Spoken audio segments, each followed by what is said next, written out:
Hola, ¿qué tal amigos, amigas de Somos BCN, la agenda cultural de la Biblioteca del Congreso de la Nación? Una semana más nos reencontramos acá con el amigo Mati Bojnilovic. Un nuevo lunes y nos estamos acá en Somos BCN con toda la programación de las actividades de la Biblioteca del Congreso de la Nación. Sí, hace muy poquitos días nada más, el jueves, se presentó un libro en la biblioteca que es parte de una colección propia de la BCN, que es Juan Domingo Perón, los días. Los trabajos y los días, así es. Y se sumó un nuevo tomo que tiene que ver con el año 43 y el año 44. Es toda la documentación, las cartas, archivos, toda la documentación de Perón de esos años. Exactamente. Y estuvo contándolo aquí en Somos BCN y lo vamos a escuchar un ratito, nada más y nada menos que Oscar Castellucci. Él es docente, investigador, historiador y además miembro permanente de la Comisión Permanente en homenaje a Juan Domingo Perón del Congreso de la Nación. A mí me tocó una linda entrevista porque sabés, Sebastián, que el pasado martes 15 de noviembre se inauguró La Pasión según Leonardo Fabio, que es una muestra en homenaje a los 10 años del fallecimiento del gran artista y cineasta argentino. Y estuve hablando con Maximiliano Aquino y Ariana Santa, nuestros compañeros de la Dirección de Gestión Cultural, que fueron parte del equipo de montaje y de curaduría, si se dice, que fueron armando esta muestra que se puede visitar gratuitamente los días de lunes a viernes de 9 a 20 horas. Está muy lindo nuestro espacio cultural, con un montón de fotografías que lo recuerdan al gran Leonardo Y además Fabio. forma parte del ciclo de cine, porque en noviembre y diciembre van a haber películas de la autoría de la dirección de Leonardo Fabio, así que forma tanto la muestra está en la sala pública de lectura y en Hipólito Yrigoyen de 1750 de nuestra ciudad de Buenos Aires, y en el auditorio Leonardo Fabio, justamente que lleva su nombre en su homenaje, se hace el ciclo de cine de sus películas. Ahí está. Bueno, vamos derecho, ¿le parece? Derecho al contenido, dale. Vamos.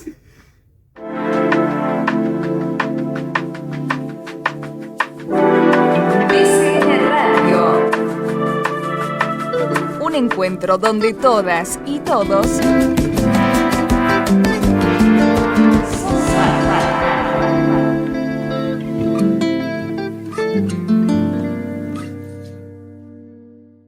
Y bien, continuamos en Somos BCN, la agenda cultural de la Biblioteca del Congreso de la Nación, siempre charlando sobre temas que están vinculados a lo que ocurre en nuestra casa, en la Biblioteca del Congreso, y este jueves pasado se presentó en el espacio cultural de la BCN una nueva pieza que va a integrar la colección Juan Domingo Perón, los trabajos y los días. En este caso, Perón 1943-1944, son discursos, mensajes, documentos, entrevistas y escritos, y por eso nuestro invitado del día de la fecha, nada más y nada menos que Oscar Castellucci, historiador, docente, investigador, miembro de la Comisión Permanente en homenaje a Juan Domingo Perón. Oscar, bienvenido una vez más a BCN Radio. ¿Qué tal? ¿Cómo están? ¿Todo bien? Bien, todo perfecto. Bueno, te convocamos por esta presentación que tuvo lugar hace unos días en nuestra casa, y también en una fecha muy particular, ¿no? Que es el Día de la Militancia, que recordó el retorno de Perón después de 18 años de proscripción al país. Sí, el pasado 17 de noviembre para nosotros y con la colección es casi una costumbre, porque hace del 17 de noviembre 5 años que presentamos una edición también en un 17, que fue la de La Hora de los Pueblos. Así que somos recurrentes, por lo menos, en la utilización de la fecha. Y bueno, es muy importante, digamos, la publicación de un nuevo volumen, porque cada trabajo de estos que sale y que podemos poner en manos de los lectores implica 2-3 años de trabajo, de recopilación, de preparación, y para nosotros es un hecho importante, no es una cuestión frecuente, algo que pasa todos los días, sino un hecho para nosotros mismos importante, y obviamente para la biblioteca, que es la editora, ¿no?, de la colección. Claro, sí, pensaba, son 157 registros, documentos, las entrevistas. Son 157 en total. ¿Se piensa como también en función de la fecha, por ejemplo, del 17? ¿Lo tienen así o no? En esto de manera indirecta, ¿no? Que el 17 de noviembre, como digo yo, no es el Día de Militante, sino de la militancia, porque no es de personas, sino de un conjunto, de un colectivo, que es la militancia. Y bueno, de alguna manera esto es producto de una militancia, un grupo, no de un grupo de personas que trabaja en cada una de las ediciones. Y esta recopilación me parece valiosa. En principio, no por los 157 registros solamente, son más de 800 páginas, son en papel 2 tomos. Y es, sin duda, por lo menos la recopilación más completa de ese periodo de la obra de Perón, que permite, a mí me parece que es quizás lo más interesante, abordar, y le va a permitir al lector y le va a permitir al investigador adentrarse en una época que no está muy estudiada en la vida de Perón. Generalmente es mucho más notorio todo lo que viene luego del 45 en adelante. Claro. Pero lo valioso me parece que en todos estos registros, que como en todas las otras obras de los volúmenes de la colección, nosotros los ordenamos cronológicamente, no por formato, sino que al ordenarlos cronológicamente nos permite hacer una especie de día a día del seguimiento del pensamiento de Perón.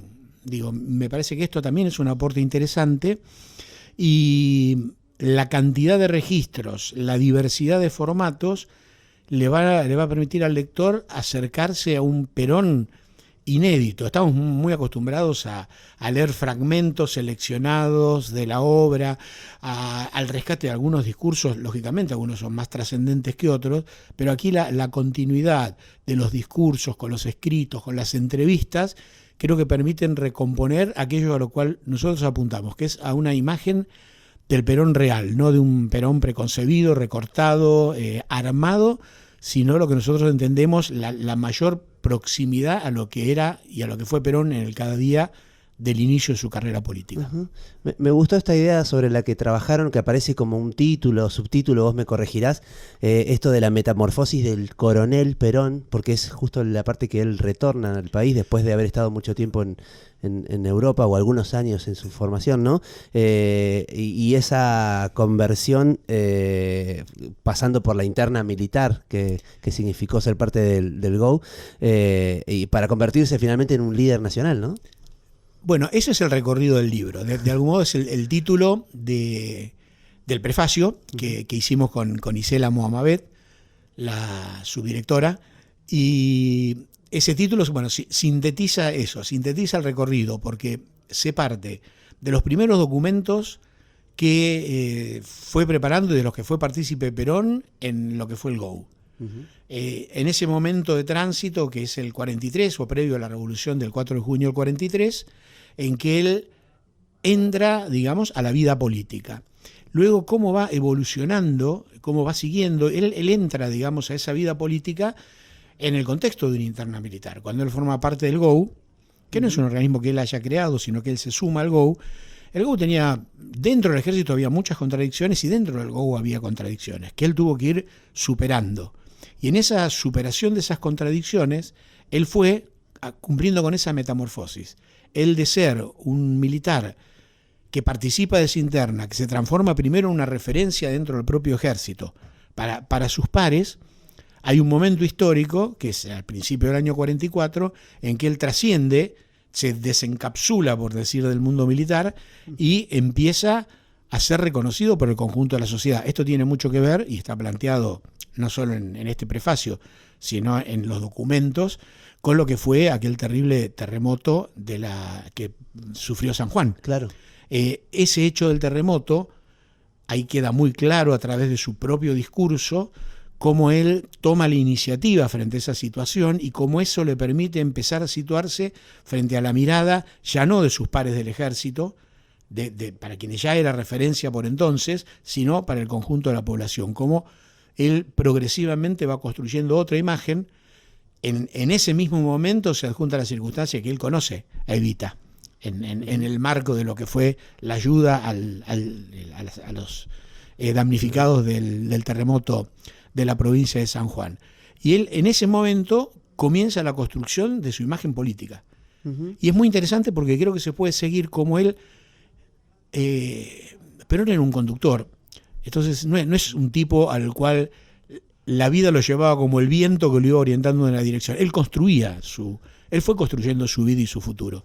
Y eso es lo que puede percibirse claramente leyendo los documentos en este orden que nosotros proponemos, que es el cronológico. Cómo él va saliendo de ese mundo militar, cómo él va acercándose, por ejemplo, algo que nosotros marcamos, sobre todo en las anotaciones, cómo él empieza a ocupar cargos políticos, Sí. progresivamente, primero el Departamento Nacional de Trabajo, después la Secretaría de Trabajo y Previsión, pero cómo él empieza a utilizar, por ejemplo, la radio, eso lo consignamos en cada uno de los documentos, consignamos cuál es la fuente, de donde nosotros lo tomamos, y vamos consignando cómo esos discursos empiezan a ser propalados por la radio, y ese es el otro puente que le permite acercarse al conjunto de la población, de una población que no solo no tenía referentes políticos, sino que no tenía posibilidad de acceder a los referentes políticos de su tiempo, que tenía que ver con los conservadores, que tenía que ver con un mundo de la prensa gráfica, Claro. de donde había una gran parte de la población analfabeta y que él puede llegarle a través de su palabra directa. Esa construcción yo creo que se percibe claramente en el desarrollo de la obra.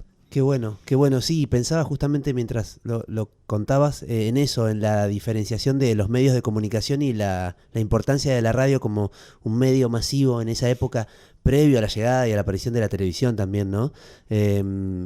Por esos tiempos era muy masiva la radio. Te pregunto, ¿a quiénes le hablaba Perón? ¿Con quiénes hablaba? ¿En qué lugares? ¿Clubes? ¿Gremios? ¿Sindicatos? Eso, bueno, ahí tenemos un recorrido y en ese prefacio hacemos referencia a esto, ¿no? Uno puede ir siguiendo esto que yo te decía, cómo, bueno, se abre, no se abre nunca porque siempre sigue siendo un militar, pero como él empieza a construir, te decía, su imagen política. Cómo su imagen política va creciendo en la medida en que va ocupando cargos cada vez más importantes, va a llegar a ser vicepresidente de la Nación. Y hay un punto de la cantidad de documentos que nosotros presentamos, que es un discurso que él pronuncia el 1 de mayo del año 44, que es, digamos, el verdadero lanzamiento público de esa imagen política que él venía construyendo. Y cómo a partir del 1 de mayo del 44 hasta fin de ese año, 8 meses, él desarrolla una actividad que nosotros, yo digo frenética, porque empieza a viajar por el interior, cosa que no era propia de los políticos de ese tiempo. Vamos viendo su recorrido y cómo ese recorrido que él va haciendo hacia el interior de la provincia de Buenos Aires, del interior del país, empieza a ser acompañado por un nuevo actor político, que es el pueblo. El pueblo no participaba de la política, no participaba activamente. El peronismo significa, y la presencia de Perón significa un quiebre en la concepción de la política argentina. La política era para minorías, para gente que leía el diario, para gente que leía La Nación y la prensa. Digamos, la política llegaba a esa gente. Y el resto estaba ausente. Y Perón elige como interlocutores a ese nuevo sector de la sociedad, que no son solamente los trabajadores, y esto también lo marcamos en el trabajo, y es muy interesante seguir porque va a permitir entender también la evolución posterior del peronismo. Del mismo modo que él se dirige privilegiadamente hacia los sectores trabajadores organizados, hacia los sectores más humildes, hay en esa primera etapa un interés muy marcado por llegar a los sectores medios. Perón tenía un claro concepto. Perón no sostenía el concepto de la lucha de clases, sino de la armonía de clases. Y él pensaba que la Secretaría de Trabajo y Previsión tenía que ser el ámbito, el lugar, el espacio, lo dice él mismo, donde tenían que confluir los sectores trabajadores, los sectores medios y también las clases acomodadas, lo que él llamaba las fuerzas vivas. Digo, y esto es muy interesante de ver porque permite ver que, siempre digo, la grieta en la Argentina no empieza en el siglo XXI, sino que mucho tiene que ver en el origen del peronismo, porque esa grieta se inicia cuando estos sectores acomodados de las fuerzas vivas, la UIA, la sociedad rural, las grandes instituciones, le dan vuelta la cara a Perón y no aceptan su invitación a construir una sociedad mejor. Digo, y esto me parece que es muy importante porque esto se desprende de la lectura de los documentos. El discurso de Perón buscó incluirlos. Hay un discurso muy importante, creo que es el 25 de agosto del año 44, en la Bolsa de Comercio, donde él hace un último intento para que esos poderosos entiendan que ellos tenían un rol en la sociedad que había para construir, pero que tenían que dejar de ser avaros, tenían que dejar de ser insolidarios, y que tenían que sacrificar un poco de todo aquello que tenían para construir una sociedad mejor. Le dieron vuelta a la cara. Entonces, Mirá una de las paradojas que se puede ver en el libro. Uno de los primeros discursos que registramos de Perón es cuando él va a la UIA, en el año 43. Él privilegiaba el discurso con ese sector. Y la UIA va a terminar siendo quien financie a la Unión Democrática, la financie y sea opositora a Perón. Es decir, la armonía no pudo ser, y yo creo que este es uno de los grandes principios que pueden desprenderse de esta lectura, esa armonía no pudo ser porque hubo alguien que no quiso. En el boxeo hay un axioma que dice, cuando uno no quiere, dos no pueden. Claro. Bueno, esto se aplicó para la historia argentina. Los poderosos, las grandes organizaciones, las fuerzas vivas, no quisieron armonizar, prefirieron privilegiar sus privilegios, precisamente, y obligaron a construir una sociedad dividida en pugna permanente. No cambió mucho en 70 años. Una de las últimas, ¿sí? Porque no te quiero robar demasiado tiempo, Oscar. Pensaba en esto que eligió Perón como estrategia, en esta construcción de líder político, siendo él un hombre de la fuerza, una fuerza armada que termina oponiéndose. La enorme mayoría de los que estuvieron con él en el GO terminan siendo parte de bueno, le cuesta la detención a Perón, ¿no? Primero, y después del derrocamiento. Digo. Bueno, la mayoría de los integrantes del GO, un número muy importante, terminaron siendo fervientes antiperonistas y promotores de lo que sería la contrarrevolución del 55. Hay una figura que también se desprende esto de la lectura de los documentos, y es que, por ejemplo, el general Eduardo Ábalos, que fue una mano derecha de Perón de mucho tiempo, es justamente el que va a ser el artífice del levantamiento de su contra en el 45. Esto es, y también se puede desprender, nosotros estamos trabajando ahora, además en el volumen siguiente, que es el del año 45, donde puede verse cómo esos sectores que él llama de las fuerzas vivas, y que él mismo dice los vivos de la fuerza, explicitaría mejor la frase, cómo, por ejemplo, aliados con intereses del imperialismo o con los intereses norteamericanos, lo combaten, y yo siempre digo algo que me parece importante, lo combaten por lo que hizo, porque la oligarquía, los poderosos, permitían debates teóricos sobre ese mundo nuevo que se abría post la Segunda Guerra. Lo que no se podía hacer era modificar el estatus de esa sociedad. Podías hablar, podías discurrir, podías hacer teorías sobre la pobreza, sobre la industrialización. Lo que no podías es estar a favor de los humildes y de aquellos que los perjudicaba esa sociedad. Ese fue el encono que recibió Perón. Y si uno lee el transcurso del conjunto de la obra, eso se ve, pero de manera clara y transparente. La última, ahora sí. Preguntarte por las repercusiones de esta colección, que es muy importante, quiénes la consultan, bueno, porque es relevante que una institución pública como la Biblioteca del Congreso siga apostando a la investigación y ampliar esta colección para entender un poco este fenómeno que nos atraviesa hace más de 70 años. Mira, lo primero que rescato es que si la biblioteca no emprendiese este trabajo, no lo haría nadie. Nadie. Absolutamente. Es un trabajo casi infinito. Te decía, hacer cada libro lleva 2-3 años de trabajo, no de una persona, no míos que dirijo la colección, sino del grupo que trabajo, los que buscan la información, los que recopilan, los que buscan datos, los que ordenan, los que tipean. Sería desde el punto de vista económico absolutamente inviable. El Estado tiene un rol fundamental en el rescate de nuestra memoria, la biblioteca lo cumple. Lo que nosotros podemos ver claramente es cómo esto es consumido, porque esto también quiero dejarlo y que ustedes lo recalquen en la radio. El objetivo es llegar al lector directamente. Todo esto no es una empresa comercial. Yo creo que sería bueno que los libros se pudiesen vender, porque a veces a caballo regalado no se le miran los dientes y a libro regalado no se leen sus hojas. Pero si no se puede vender, lo importante es que toda esta producción, donde trabaja todo el grupo de gente, que incluya a los prologuistas, que incluya desde el que tipea hasta quien dirige la colección, está disponible gratuitamente en la página de la biblioteca. Yo creo que esto es importante porque el investigador, el que quiere leer, el que no tiene dinero, el que no puede acceder, entra a la página de la biblioteca y puede bajarse los libros y puede consultarlo. Esa es la mayor vía de consulta. Nosotros reparamos mucho, quienes están trabajando en la subdirección reparan en esto, porque es nuestra referencia, y vamos viendo cómo a medida que va avanzando el tiempo, nuestras obras empiezan a ser más citadas en el contexto de las investigaciones académicas, lo cual significa que hay una repercusión cada vez mayor. Es como un trabajito de hormiga. De hormigas también el trabajo que se hace cada día para editar un volumen. Así que bueno, en eso estamos. Oscar, muchas gracias. Gracias a ustedes.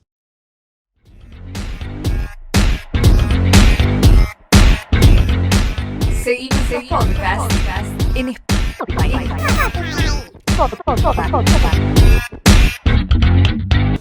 Seguimos en Somos BCN y el pasado 15 de noviembre se inauguró la muestra La Pasión según Leonardo Fabio. Es una muestra que se va a estar exhibiendo tanto en el espacio cultural BCN, en Alsina 1835, como en la sala pública de lectura en Hipólito Yrigoyen 1750 en nuestra capital federal, hasta el próximo 15 de febrero. Y van a poder visitarla, pero para que nos cuenten de qué se trata, están nuestros compañeros Maximiliano Aquino y Ariana Santa de la Dirección de Gestión Cultural de acá de la biblioteca. Estuvieron a cargo del montaje de todo lo que esto significa, y así que bienvenidos a Somos BCN. ¿Cómo les va? ¿Qué tal? ¿Cómo va? ¿Todo bien? Hola, ¿qué tal? Bienvenidos ahora sí de nuevo al estudio de Emilio Corbiel, porque nos hemos encontrado y hemos tenido muchas charlas de distintos eventos que hizo la biblioteca a través de la virtualidad. Así sí, que sí. bienvenidos ahora sí nuevamente a encontrarnos, por lo menos en el estudio. Antes no sé, ya nos vimos. Muchas tareas, pero acá en el estudio. Muchas Totalmente gracias. reincorporados ahora. Totalmente reincorporado. Bueno, cuéntenos de qué se trata de este nuevo desafío que propone la Biblioteca del Congreso. Bueno, ¿querés empezar por la parte conceptual vos? Y después yo lo hago la parte de montaje y eso. Sí, bueno, la muestra se llama La Pasión según Leonardo Fabio. La pasión en el sentido de la pasión que nos inspira a él, la pasión que provocaba Fabio, la pasión que él ponía en sus creaciones, en sus obras, en la música, en el cine, en su vida entera. Leímos mucho material para poder hacerlo y finalmente llegamos a este nombre. Estamos muy contentos de haber armado esta muestra. La idea no solo la armamos nosotros, sino que viene también de un trabajo que hicimos junto con la Municipalidad de Avellaneda, con el Museo Leonardo Fabio, que fuimos a visitar. Y con el archivo audiovisual. Y con el archivo audiovisual de Avellaneda, específicamente con ellos trabajamos más fuerte porque el material que compone la muestra es un material que está cedido por ellos y parcialmente una parte ya estaba organizado, digamos, las fotografías por ellos por una muestra previa que habían hecho. Y bueno, ahí nos mostraron el trabajo de conservación que hacen y cómo resguardan el patrimonio de las películas de Fabio y de fotografías, junto con el museo, que el museo resguarda su patrimonio personal, digamos, de su vida cotidiana. Un museo muy lindo, muy recomendable para ir a verlo. Y bueno, y a partir de ahí es lo que armamos el núcleo de la parte de la muestra, que está dentro del ciclo, que bueno, el ciclo no solo tiene la muestra, sino que tiene un ciclo de películas y tiene una charla justamente de conservación, que esta gente que nos recibió va a venir a la biblioteca y va a contar un poco el trabajo que hacen. Eso ahora tenemos que confirmar la fecha. Y bueno, ¿algo más? No, estaba pensando cuando hablabas que, claro, generalmente nosotros armamos las muestras, armamos la programación de cultura, y con material que nos traen, Claro. nos traen para mostrar. En este caso fue distinto, digamos, la biblioteca quería homenajear a Fabio a 10 años de su muerte, pero no teníamos material. Claro. Digamos, contábamos por supuesto con nuestra hemeroteca, podíamos hacer investigación general, pero el material físico lo encontramos, como contaba Maxi, en el archivo. Claro, teníamos una limitación de tiempo también. Claro, fue hecho en tiempo récord, tengo entendido. Fue hecho velozmente para este tipo de compromisos. En general se hace con más tiempo, pero bueno, salió todo muy lindo, quedó un lindo grupo que bueno, que además después tiene la posibilidad de moverse, de exhibirse en otro lado. Así que bueno, ya el año que viene veremos qué haremos con En eso. principio hasta el 15 de febrero del 2023 va a estar en la Biblioteca del Congreso y está presentada, tengo entendido, recién comentábamos fuera de aire, que está presentada en forma de estaciones, digamos, ¿no? Que ahí se puede observar el detrás de escena, todo lo que fue aportando el archivo audiovisual de Avellaneda y también parte de lo que aporta la Biblioteca del Congreso. Exactamente, sí. Para esta muestra en particular, el trabajo fuerte no lo hizo tanto el equipo de muestra, sino que lo hizo el equipo de cine, entre los cuales está Ariana. porque tenían el conocimiento, digamos, de Fabio, de su vida. Entonces el equipo de muestras trabajó un poco en la retaguardia, y el equipo de cine como que pensó toda la idea. Y bueno, y sí tenemos la muestra dividida en dos partes, una que es detrás de escena, donde el archivo audiovisual de Avellaneda nos dio mucho material de registro, alguno inédito, respecto de la vida detrás de las cámaras cuando se filmaba las películas de Fabio, que es muy interesante. Después tenemos el otro núcleo, que es de conservación, donde tenemos material fotográfico y una breve explicación del trabajo que hacen en el archivo para conservar ese material. No es restauración, claro, es un trabajo de preservación muy interesante. Después tenemos una parte de video, que es filmar, donde las chicas de cine hicieron una edición en 2 videos respecto de Fabio. Y bueno, las siguientes estaciones serían el ciclo de cine, con las películas, y el altar, que es una pequeña, no sé qué sería, una instalación. Es un altar, o instalación por el contexto muestra. Para, ¿no?, los feligreses de Leonardo Fabio, que contiene los objetos que denotan o que marcan su personalidad, ¿tengo entendido? Sí, ayer se pudo ver un poco de las primeras, cuando se hizo la inauguración pudimos verlo tranquilamente. Justamente en la inauguración, que ustedes todos tuvimos la suerte de participar, si algo que quedó claro, que la palabra de Leonardo Fabio, la vida de Leonardo Fabio está relacionada a la pasión y a la emoción, digamos, porque fue muy emotivo, ¿no? Recordemos que comenzó con un saludo de Graciela Borges, y que hubo, además de la presencia de su hijo y de sus amigos, digamos, ¿no?, de sus amigos que estaban acá mientras que él estaba en el exilio. Recordemos que era un militante político, fue perseguido políticamente por las dictaduras de todo tipo, por su militancia peronista. Entonces fue muy emotivo. Y también Virginio Innocenti, que participó en Gatica del Mono, y más allá de todo lo protocolar institucional de la biblioteca, las autoridades políticas y las autoridades de la biblioteca, dejó espacio, ¿no?, para toda esta emoción, y sobre todo el coro de la BCN y algún invitador que cantó. Así que no sé cómo lo vieron ustedes. Sí, nos costó mucho que se animara a hablar Nicolás Fabio, el amigo de Leonardo que vino también, Jorge Candía. Estaban muy abrumados por todos los homenajes en los que participaron y muy cansados también. Venimos del Festival Internacional de Mar del Plata, que se llamó en esta edición Leonardo Fabio. Estuvieron ahí, nosotros el equipo de cine también estuvimos ahí, y toda la gente que rodea a Fabio se sentía toda muy abrumada. No sabíamos si Nico Fabio iba a hablar, y bueno, nos encantó que finalmente se emocionó, habló, pero bueno, pasa eso, ¿no? Él era un hombre que, bueno, sí tuvo muchos amigos, algunos buenos y malos, como nos fueron contando, pero bueno, que queríamos que el acto fuese así, realmente no queríamos que fuese un acto formal, no buscábamos eso, ni Fabio nos parecía que provocaba nada de eso. Y después quería agregar que con respecto al ciclo de cine, las copias nos las cedió el archivo de Avellaneda, el archivo de Sol de Avellaneda. Nosotros en la biblioteca hace 10 años que pasamos las películas de Fabio en forma intermitente, y siempre tenemos problemas en cuanto a los derechos y en cuanto a los audios, que están muy mal, no están subtituladas las películas, tienen un guión hermoso. Nadie ha hecho este trabajo hasta el día de hoy. A la Filmoteca Argentina le pedimos por favor que lo hagan, y nos cedieron las mejores copias que existen, así que estamos también muy contentos con la proyección de estas copias. Recordemos que no es menor estos homenajes para la Biblioteca del Congreso, porque justamente el auditorio del espacio cultural lleva el nombre Leonardo Fabio, porque se contó incluso acá en el acto que el propio Leonardo Fabio, en vida, inauguró una especie de la previa, antes que existiera el espacio cultural, con una sala de video que se pasaban películas, donde había algunas sillas y alguna videocasetera, imagínense el tiempo que estamos hablando, que él vino a inaugurar, y desde ahí, una vez que se construyó el auditorio, lleva su nombre en su honor, en su homenaje.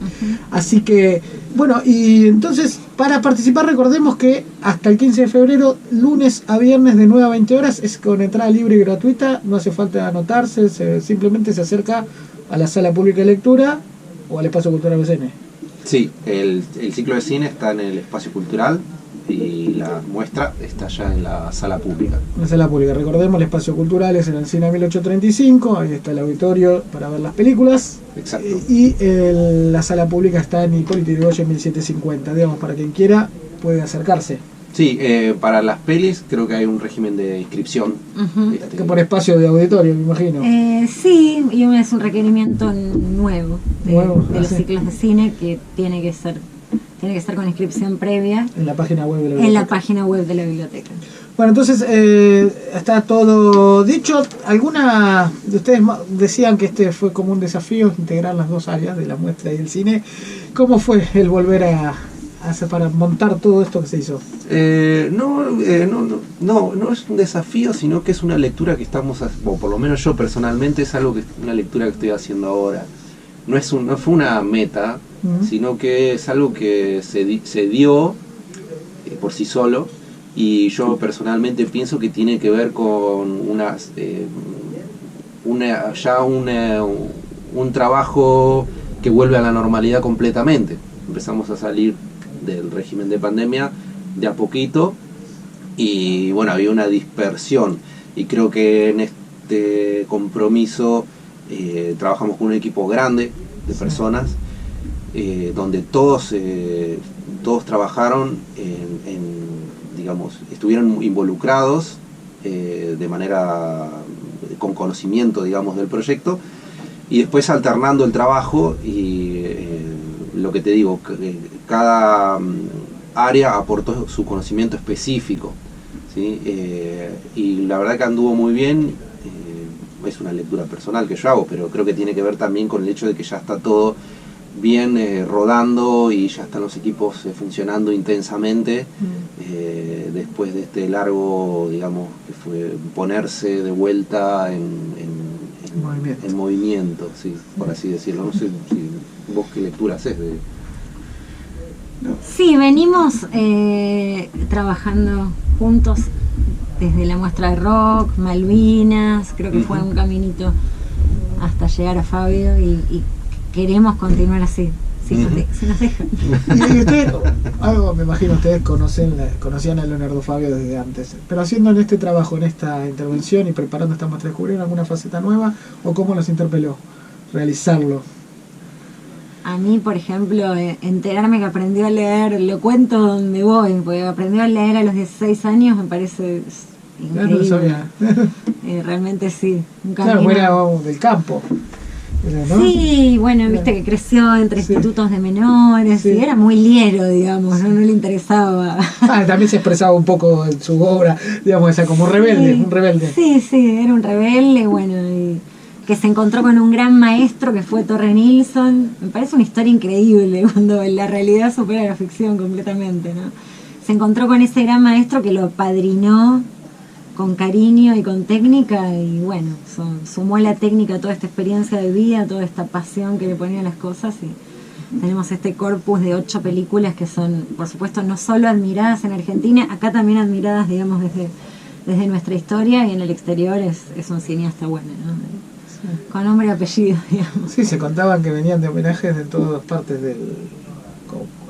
con motivo de los 10 años del fallecimiento, además del Festival Internacional de Mar del Plata, en distintos lugares donde estuvo Fabio, se venían haciendo homenajes de distinto calibre. Por eso estaban un poco agotados las familias. Y también, ¿sabes qué? Esto de la faceta de cantor, que, digamos, su familia defiende mucho esa faceta. Durante muchos años se decía que él cantaba para poder hacer películas.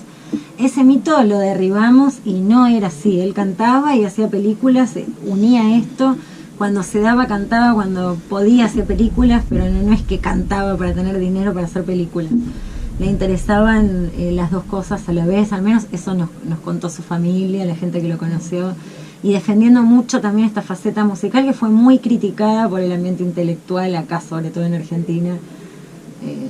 Digamos, las películas eran una cosa y la música era otra, ¿no? En el acto de ayer tratamos de integrar también. Claro, exactamente, ustedes estuvieron representadas ambas facetas del artista. Sí.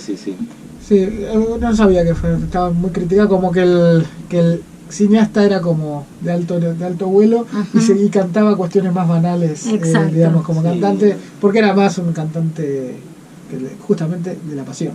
Claro. Desde ese Claro. punto de vista, no buscaba grandes mensajes de Eso. sus canciones, sino más bien transmitir emociones. Eso, Sí, sí. sí, sí. No, Puede ser. Sí, sí. Desde ese punto de vista. Bueno, les agradecemos muchísimo. Felicitaciones por el trabajo realizado y todos los éxitos para la muestra. Y seguimos invitando para que participen y la puedan ver. Bueno, muchas gracias. Muchas gracias. Pasaron Maximiliano Aquino y Ariana Santa, ellos son del equipo de la Dirección de Gestión Cultural, que se inauguró ahora la muestra La Pasión según Leonardo Fabio, que va a estar exhibida de forma libre y gratuita hasta el próximo 15 de febrero de 2023 en la Biblioteca del Congreso.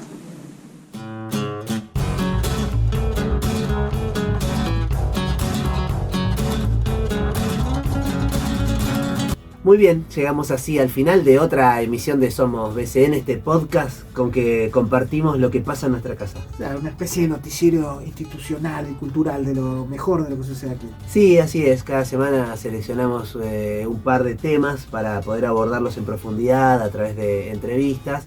Bueno, el agradecimiento de siempre para quienes nos siguen y comparten y me gustean, como se dice, Me gustean ahora. en nuestras redes. En nuestras porque ahí redes estamos. sociales. En las redes sociales, recuerden que estos contenidos se ven en YouTube, en Twitter, en Facebook y en Instagram en forma audiovisual. Y en formato de audio está en Spotify y en Spreaker. Sí, y toda la programación de nuestra radio, la BCN Radio, en esta 10ª temporada al aire, en www.bcnradio.com.ar para escucharnos a nosotros y una grilla enorme de programación. Y como siempre recordamos que en www.bcn.gov.ar está toda la información de la Biblioteca del Congreso y todas las actividades que algunas están contenidos en este programa y el resto lo pueden acceder a través de la página web. Así es. Bueno, llegamos al final. El saludo de siempre al equipo que hace posible, a Mariana Franchino, Mariana Salas, a Juan Martín García Carabajal, que estuvo en la operación técnica. Sí, a Nico y a Felipe, que estuvieron Felipe. también contribuyendo en la realización de las entrevistas del programa de hoy. Y a todo el equipo de BCN Radio, en este programa que hemos de llamar Somos BCN. La agenda cultural de la biblioteca. Chau. Programa producido por la Subdirección de Prensa y Difusión de la Biblioteca del Congreso de la Nación.